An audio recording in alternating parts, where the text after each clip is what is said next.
আমি আন্দোলনরত সমস্ত সাথীদেরকে বলবো, যদি আপনারা পিছে হটেন আপনাদের বিরুদ্ধে হাজার হাজার কেস হবে, হাজার হাজার মামলা হবে, হাজার হাজার মানুষ গুম হবে, হাজার হাজার মানুষ ক্রস ফায়ার হবে, হাজার হাজার মানুষ খুন হবে,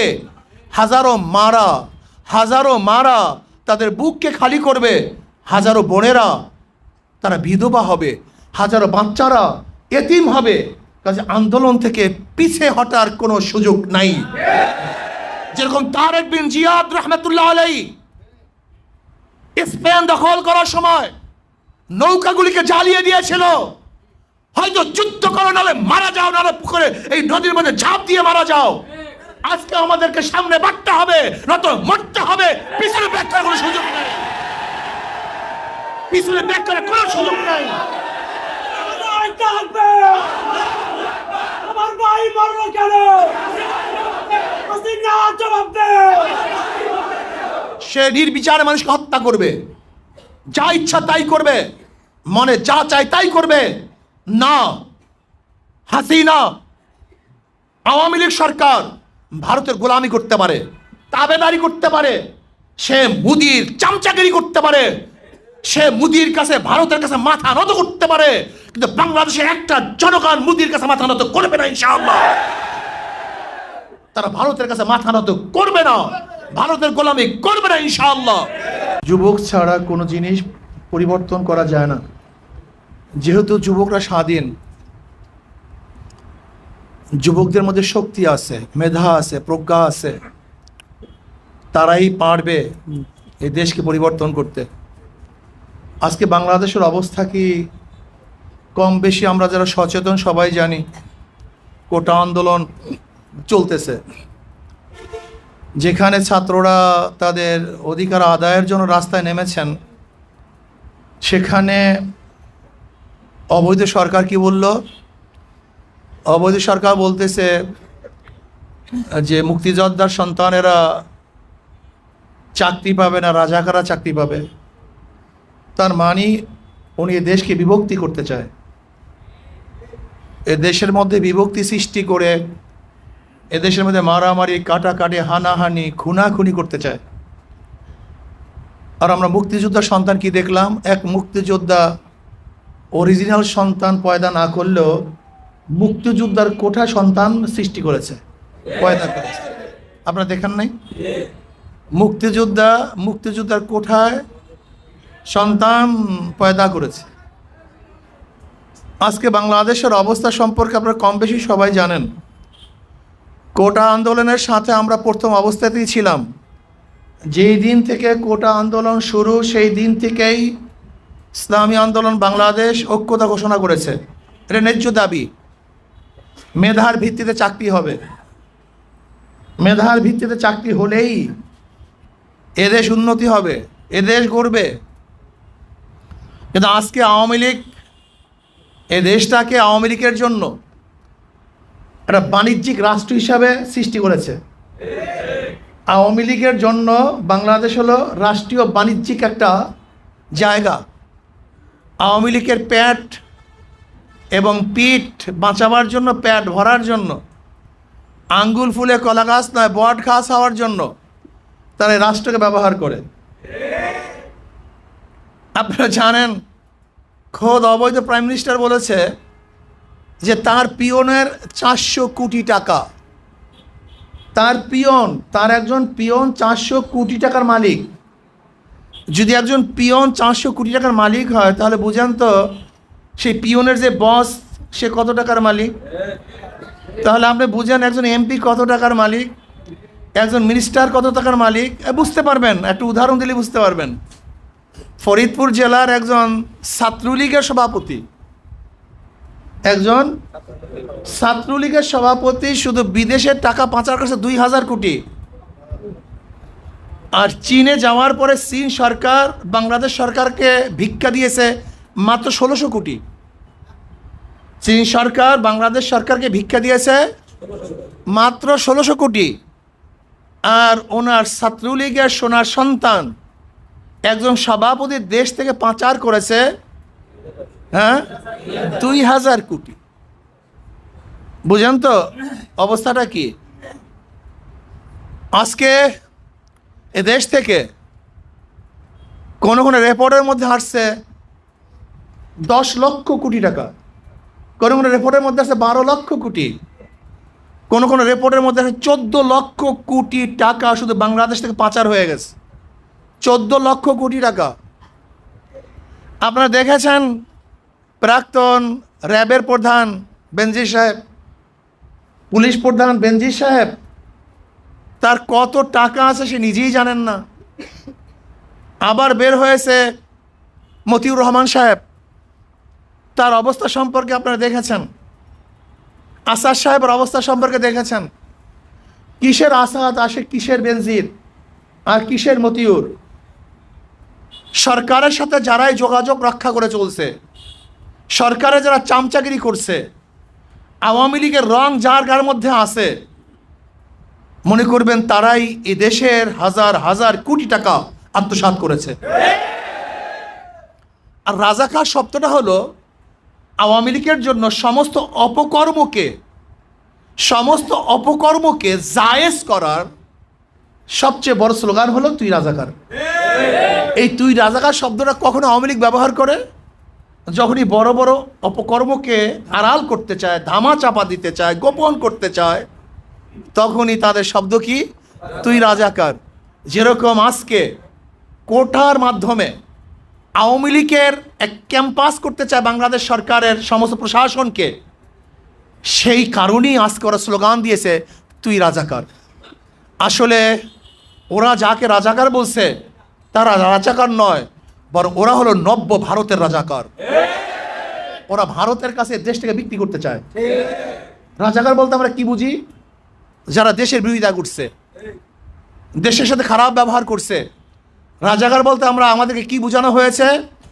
যারা ধর্ষণের সাথে জড়িত, যারা আত্মসাৎ করেছে, যারা চুরি করেছে, যারা ডাকাতি করেছে, যারা খুন করেছে, যারা জুলুম করেছে, আমরা তাদেরকে কি মনে করি? তাহলে এখন কি ছাত্রলীগ খুন করে নাই?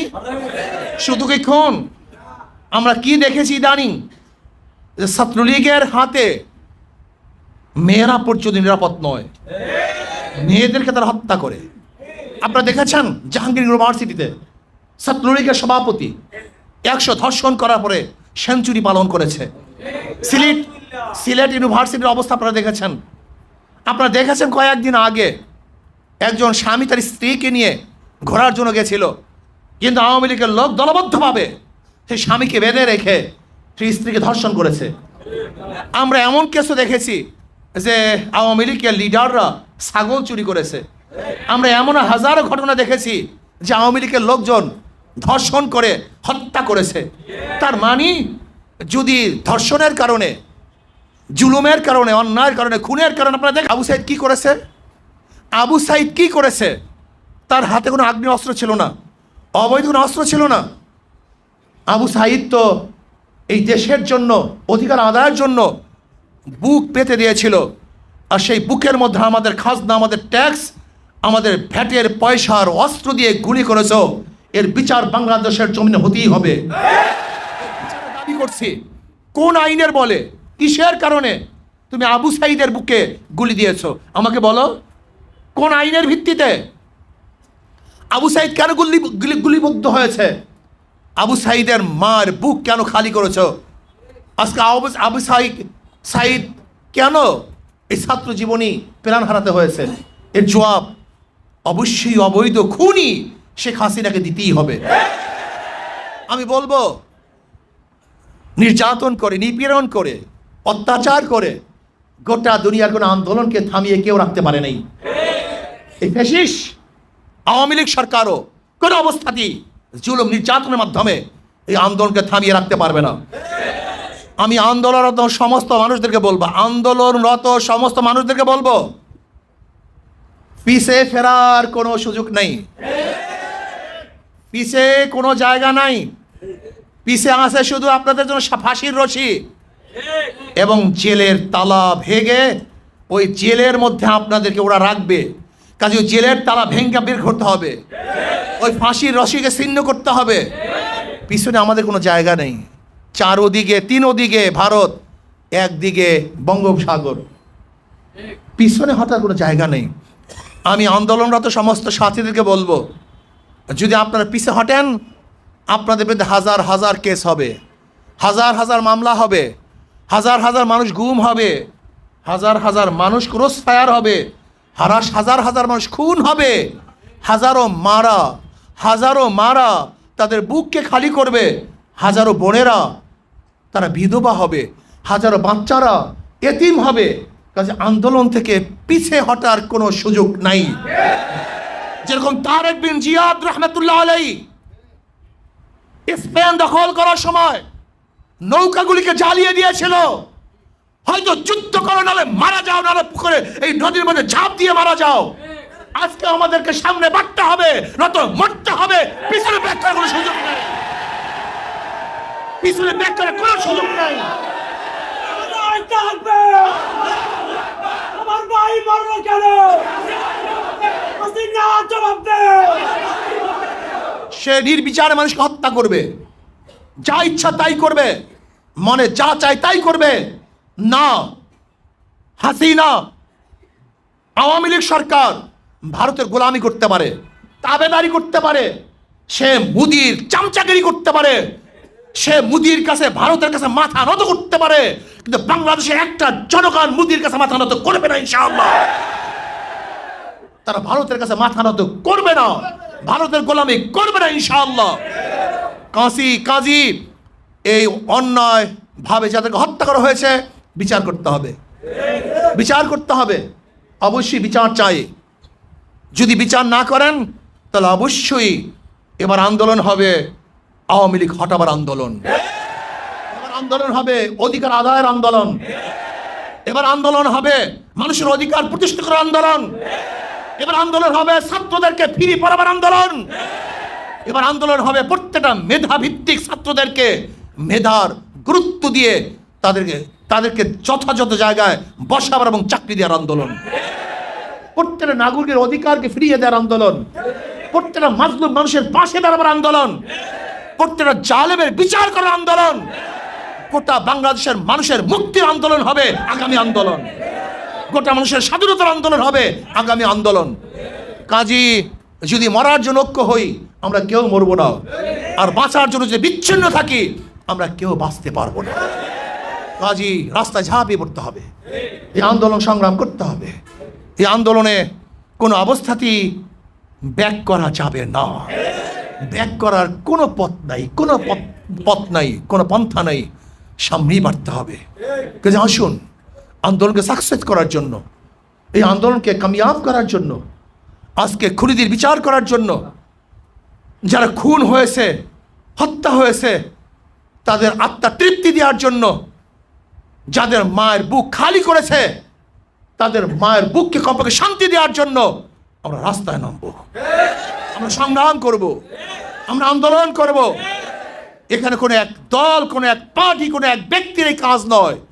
যারা বাংলাদেশকে বাঁচাতে চায়, বাংলাদেশের কল্যাণ চায়, মাজলুম মানুষের পাশে থাকতে চায়, এই আন্দোলন তাদেরই আন্দোলন, এর কোনো দলের নয়, কোনো ব্যক্তির নয়। এই আন্দোলন শুধু ছাত্রদের নয়। যদি ছাত্ররা কোনো অবস্থাতেই পিছে হটতে বাধ্য হয় তাহলে আমরা হটবো না, সমস্ত জনগণ রাস্তায় নেমে যাবে ইনশাআল্লাহ। ওরা লিস্টে করেছে ছাত্র নেতাদেরকে অ্যারেস্ট করবে, করুক গিয়ে অ্যারেস্ট। হাজারো ছাত্র নেতা তারা অ্যারেস্টের বাইরে থাকবে, হাজারো মুসলিম মানুষ অ্যারেস্টের বাইরে থাকবে। আমরা অ্যারেস্ট হয়ে যাব, আমরা জেলে যাব, কিন্তু খবরদার আপনার রাজপথ ছাড়বেন না। আমাদেরকে যেখানেই না হোক না কেন আপনার রাজপথে বিচার করবেন, বিচার আদায় করবেন ইনশাআল্লাহ। আমাদের বিচারের জায়গা হবে রাজপথ, আমাদের সমাধানের জায়গা রাজপথ, আমাদের ডিসাইড করবে রাজপথ। রাজপথ ছাড়বো না, আমরা জেলে যাব, অত্যাচারিত হব, যাই হই না কেন কোনো অবস্থাতেই ভয় পালিয়ে যাবেন না, সামনে বাড়তে থাকবেন, সামনে অগ্রসর হবেন, বুক পেতে দিবেন। যেরকম আমার ভাইয়েরা বুক পেতে দিয়েছে, গুলিবিদ্ধ হয়েছে, মারা গিয়েছে বাংলাদেশের মানুষকে মুক্তি করার জন্য, বাংলাদেশের মানুষকে শান্তি দেওয়ার জন্য, বাংলাদেশের মানুষকে স্বাধীন করার জন্য, এই জুলুম নির্যাতন থেকে বাঁচার জন্য যদি তারা রক্ত দিতে পারে আমরা কেন পারবো না? আমাদেরকে অবশ্যই এই বাংলাদেশের মানুষকে স্বাধীন করার জন্য, আজাদ করার জন্য একটা যুদ্ধ করতে হবে, একটা সংগ্রাম করতে হবে, একটা মুক্তি আন্দোলন করতে হবে। এরকম যুব আন্দোলন ভাইদেরকে বলবো, আসুন আমরা সম্মিলিতভাবে যখন যেই সময় ডাক দেওয়া হয়, যে অবস্থায় থাকি না কেন, সবাইকে নিয়ে ইনশাআল্লাহ আমরা ঝাঁপিয়ে পড়ব এই আন্দোলন, এই সংগ্রাম, জালেমের বিরুদ্ধে মাজলুমদের ঐক্যের সংগ্রাম। এই আন্দোলন জালেমের বিরুদ্ধে মাজলুমদের আন্দোলন। এই আন্দোলন জালেমের বিরুদ্ধে মাজলুমদের অধিকার আদায়ের আন্দোলন। কাজে আসুন আমরা সবাই ঐক্যবদ্ধভাবে জালেমের বিরুদ্ধে মাজলুমরা যদি ঐক্য হতে পারি, তাহলে জালেম বাংলাদেশ থেকে পালাতে বাধ্য হবে ইনশাআল্লাহ।